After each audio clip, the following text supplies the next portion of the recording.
find those editors or beta readers who will give you good criticism from the beginning and be open to that criticism is really important. Because I think I said earlier, you don't know what you don't know.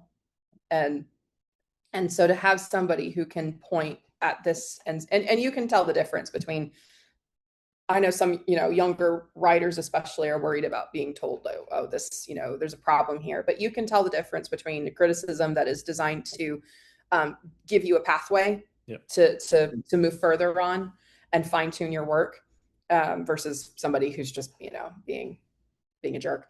So yeah, I mean, really focusing on that. And then building up, writing is a discipline is the other key thing. And when you make that jump from, okay, I'm just writing as a hobby and for the sake of, it being fun, and that is a great thing to do. But when you start committing to the published route, it does become a discipline. And it's one I'm still working on. You have to find time to write. You have to figure out what works, best for you. Do you set aside time for world building on these days? Or if I go into, I call them research rabbit holes, or I will start looking up. It's like, I just need the name of this piece on the second story of this castle, and I don't know. And then, I'm 20 tabs later, and realized, oh, I have done writing. So, I try to schedule out my, my writing time to do that. But it's a bit like an exercise workout. You have to, you do it constantly, and you have to do it on days that you don't feel like doing it. Yeah.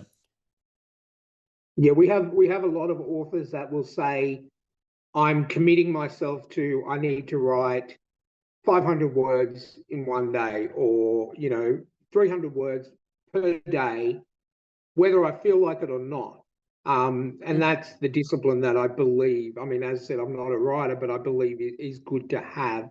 If you can do that, even on, like you said, days that you don't want to, I think you're gonna get things done. And within, I think they say it takes 21 days for something new to actually feel like it is part of your life.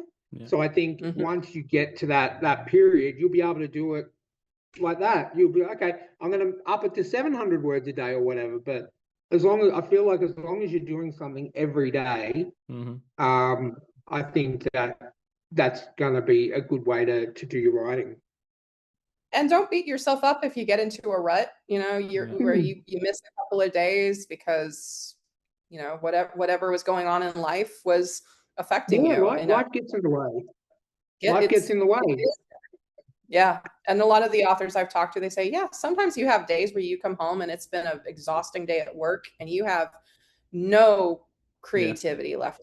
I deal with that because of the fact that my job involves writing for public relations. That's a different type of writing.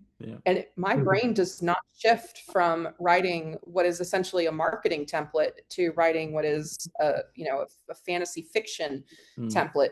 It's very difficult. I try to get a lot of my writing done on the weekends or early in the mornings before I start work, because I know that I haven't had time to get my brain like locked into the marketing jargon that I have to deal with.